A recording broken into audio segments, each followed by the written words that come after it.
Welcome back. In this lecture, we will cover flow measurement devices. Measuring the flow of a fluid is very important varied applications in all kinds of process industries where the quantities of fluid flowing in and out and the rates at which they flow need to be monitored and controlled. Flow meters vary widely in their operating principles, accuracy, versatility, capacity, and in the disturbance they cause in the flow, essentially through the pressure drop. We discuss here the operating principles of some of the more common types of flow metering devices. We limit our considerations to measuring incompressible flows only. Of course, the simplest method of finding flow rate is to let the fluid or a liquid flow into a jar which is calibrated. We measure the amount of volume collected in a given amount of time as measured on a stopwatch, and from these we calculate the flow rate. This is a typical method you use in the undergraduate labs, but in industry which are automated, this would hardly be desirable. One of the basic principles of flow measurement is to create an obstruction in the flow. And as we create an obstruction in the flow, the velocity changes and the pressure changes accordingly. If we carefully design our apparatus, we can create a situation in which the Bernoulli equation can be applied, and then we can relate the flow rate to the change in pressure. So we need continuity equation and Bernoulli equation to develop the relations for the flow measurement. Another type of flow meter is what is called a turbine type flow meter. In this, a rotary blade, a turbine, is located between two sets of stationary vanes. As the fluid flows, the turbine rotates. The rate of revolution of the turbine is related to the flow rate of the fluid. A revolution counter is attached that will measure it. One design of such a turbine flow meter is given here. Here, the central mandrel which holds a turbine. The mandrel is kept in place by a couple of retainers. A magnetic pickup picks up the rate at which the turbine is rotating. Another type of flow meter depends on what is called a pitot tube. It is very commonly used in aircraft applications. Here in this picture is shown a pitot tube attached underneath a wing of an aircraft. It works on the principle that can be explained in the following manner. Consider a central streamline. This streamline, as it reaches the end of the tube, the front end of the tube, it is brought to rest. The fluid flows past this, around this. Since the fluid here can be assumed to be incompressible if the speed is quite low, then we can apply the Bernoulli equation between point 1 and point 2. At point 1, the velocity v1 is the velocity that we need to measure, the velocity v. At point 2, the velocity is 0 because the fluid has come to rest. It is a stagnation point. If the pressure at point 2 is P2 and the pressure at point 1 is P1, then the Bernoulli equation simply gives you P2 by rho g is equal to V square by 2g plus P1 by rho g. And from this we get V is equal to under root twice delta P by rho, where delta P is the difference in pressure between point 2 and point 1. Very simple method of measurement. Very accurate and has wide applications. Pressure P2 is designated as the stagnation pressure and is represented by P0. Pressure P1 is designated as the static pressure and is represented as P in most of the applications. How do you use pitot tube in an airflow? If the air is flowing, we could have the pitot tube arranged so that the end of the tube is facing the airflow. We could attach a manometer. The second limb of the manometer is open to atmosphere. So the reading on the manometer would indicate the pressure difference between the stagnation point and the atmospheric pressure. If the static pressure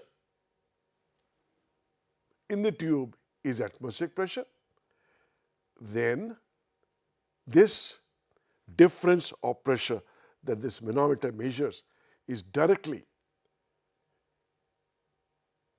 the pressure difference delta P of the last formula. In another arrangement, we connect the other limb of the manometer to the wall of the duct. And here, the pressure difference measured by the manometer would be the pressure between this point and this point. If the pressure drop across this length of the duct is negligible, then this pressure here at this point can be treated as a static pressure P, and this is the stagnation pressure. So the difference of the two pressure would be read here as delta P. So we need two pressures to measure velocity. One is the stagnation pressure or the pitot pressure, and the other is the static pressure. The pitot pressure or the stagnation pressure is measured by the pitot tube. Same arrangement. Another arrangement in the aircraft. These tubes are pointing in the direction of the motion of the aircraft, that is, in the direction of the oncoming fluid. Another arrangement that is quite popular is what is known as a pitostatic tube, in which we pick up both the pitot pressure as well as the static pressure. The arrangement consists of two coaxial tubes. This central tube is open at the front end here, so it picks up the stagnation pressure or the pitot pressure. On the outer sleeve, there are a number of holes which are called the static holes, and these pick up the static pressure at that location. And these outer sleeve communicates to this pickup point, and the inner tube which picks up the pitot pressure communicates to this pickup tube. So we attach a U-tube manometer between these two ports, and that gives you delta P directly. Such pitot tubes or pitostatic tubes are used routinely in laboratory experiments. This is what a commercial pedostatic tube looks like. The pitot hole is right in front, and the static holes, a number of holes, are about 10 diameters behind the tip of the tube. It is assumed that within 10 diameters, the disturbance caused by the introduction of the tube will die out, and the pressure here, the static pressure here, would be the same as the static pressure if the tube was not inserted into the flow. This is an experimental setup where a pedostatic tube is being used to measure the velocity profile across the test section of a wind tunnel. Here, this is the pedostatic tube. Two holes. This is picking up the static pressure, and this is picking up the pressure, the pitot pressure. These tubes are connected to a manometer which measures the pressure difference. By moving this tube up and down and left and right, we can investigate how the velocity of the flow changes across the section. A pitot rake consists of a number of pitot tubes attached with a supporting structure. Each of these pitot tube is connected to a tube, a flexible tube right here. And if there are 15 tubes here, there will be 15 tubes coming out here, each tube picking up the pitot pressure at the specific location. These are then connected to a multi-tube manometer where you can read the pressure difference, which is directly related to the velocity. There are various arrangements for these tubes. For example, this rake could be used to measure the velocity profile across a boundary layer. When we have a wall, a boundary layer develops on it, the boundary layer, the velocity changes very fast near the wall and rather slowly later on. So this rake allows us to pick up the velocity at very close points near the wall and points far away from the wall. This is an arrangement in which we measure the velocity of the flow in the wake of a streamlined body. We use a rake or pitot tubes in the wake of the body. The number of tubes come out here and are connected to the various tubes of manometer. These are manometer tubes which are connected to a reservoir type of manometer.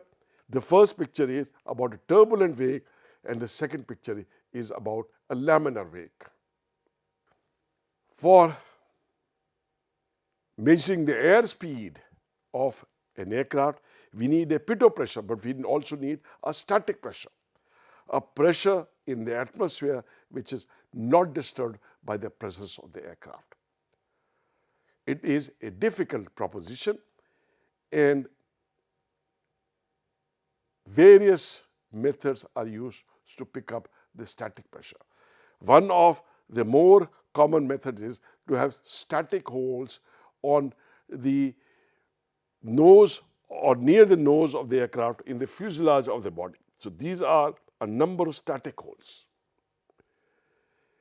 experimentally it is determined that the velocity of air past these holes is almost the same as the velocity of the free air, of the undisturbed air, which is equal to the velocity of the aircraft in still air. So these points pick up, or these holes pick up static pressure. The pitot pressure is picked up from the pitot tube shown earlier, and these two pressures are fed the static pressure into the body of an airspeed indicator, the pitot pressure into a capsule. Because of the difference of this pressure, the diaphragm moves, and as the diaphragm moves, it through mechanical linkages, the needle on the face of the airspeed indicator move, giving us an indication of the airspeed. The face of the dial is calibrated to read directly the speed. Using the formula V is equal to twice delta P divided by rho naught. What is rho naught? Rho naught is the density of air at the mean sea level in standard atmosphere. Actually, the velocity should be under root twice delta P by rho, where rho is the density where the aircraft flies. But that would be very difficult to determine, if not impossible. So these dials are calibrated using density fixed as the density at the mean sea level in a standard atmosphere. And the speed measured in such a device is called the indicated airspeed rather than the airspeed. Indicated airspeed bears the relation with the true airspeed like this.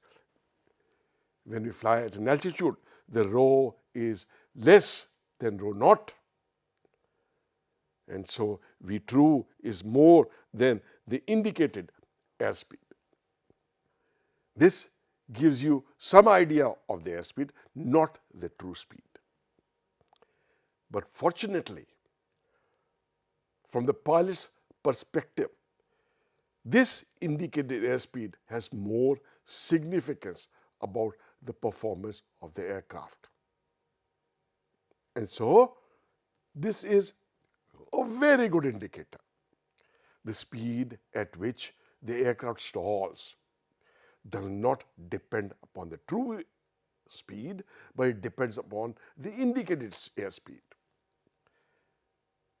The optimized performance parameters are related to indicated airspeed. Therefore, indicated airspeed is truly what a pilot wants to know.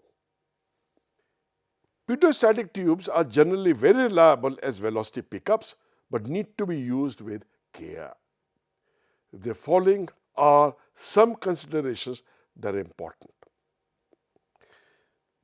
Theoretically, the pitot tubes must be aligned with the velocity vector. They should be pointing straight into the oncoming velocity. However, it is found that both the stagnation pressure as well as static pressure are not very sensitive to small deviations from the line of flow. So the error that you see in pitot pressure and the static pressure are seen here. You would notice yaw and pitch angle are the angle that the tube makes with the flow direction laterally as well as up and down. It is called pitch when the angle is up and down, and yaw when the angle is left to right.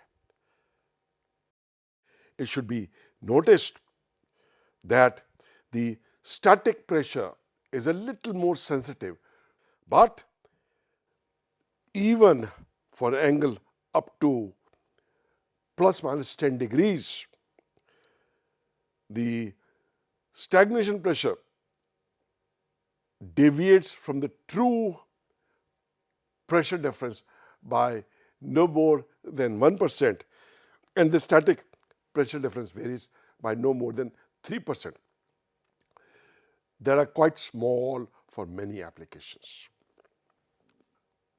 This property of being sensitive to the flow direction is also utilized in determining the angle that the tube makes with the flow.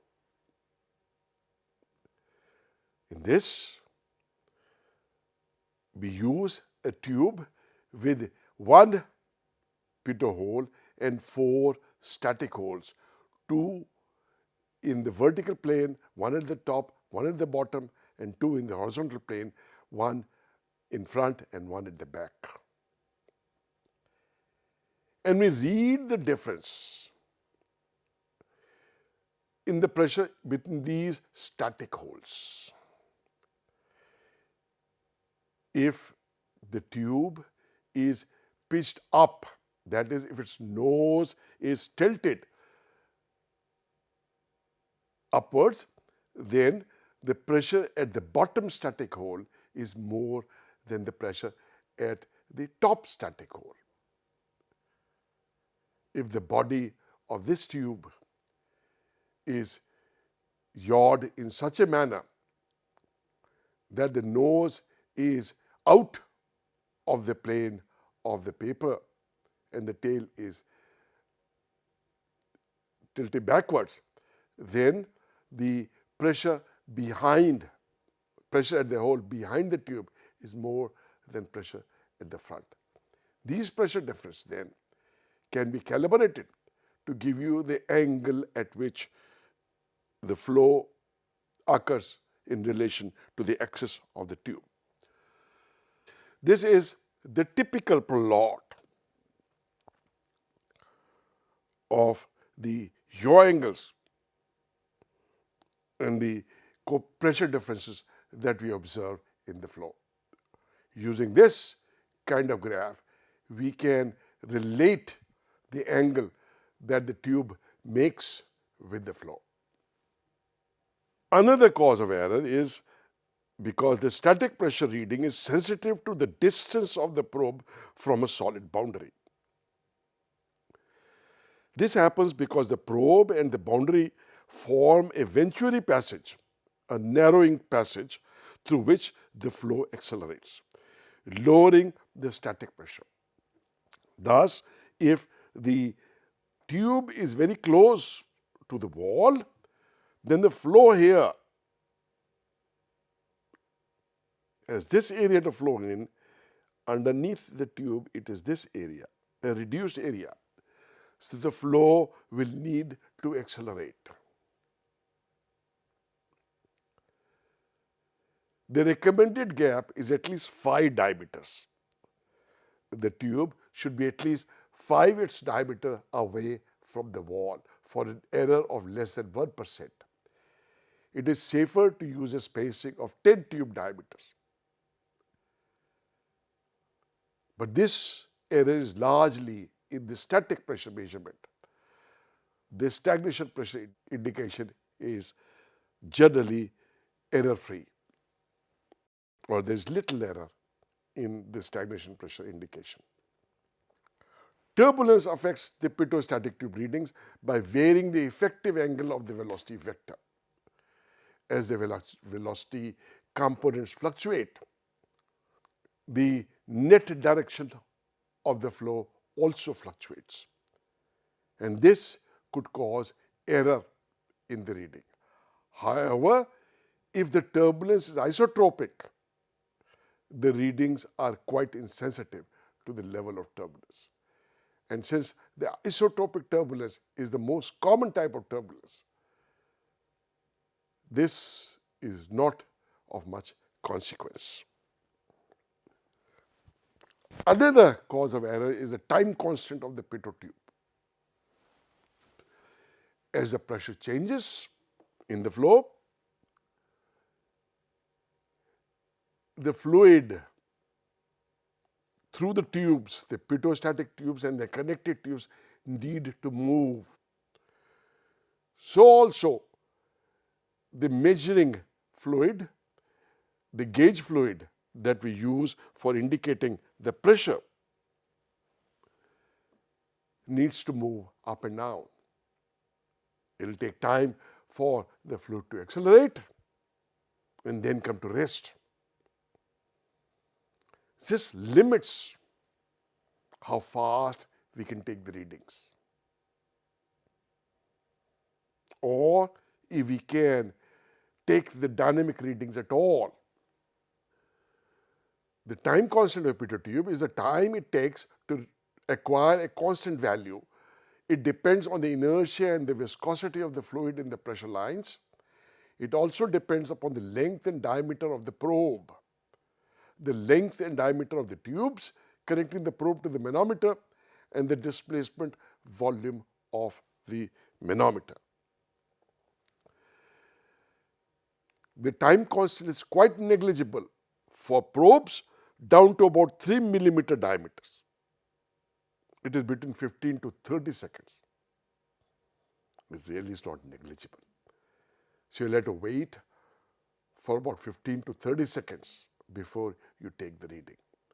But if the tube diameter changes or reduces further, the time constant increases rapidly. For the thinnest successful tubes of diameter 1/32 of an inch, a little less than a millimeter, the time constant is as high as 15 minutes. So one has to be very careful. It is not uncommon to use tubes of side 1/16 of an inch, about 1.5 millimeters in diameter. And so we have to wait for considerable time to take readings from such tubes. Such tubes also need very high maintenance, as they tend to clog easily because of the dust in the moving fluid.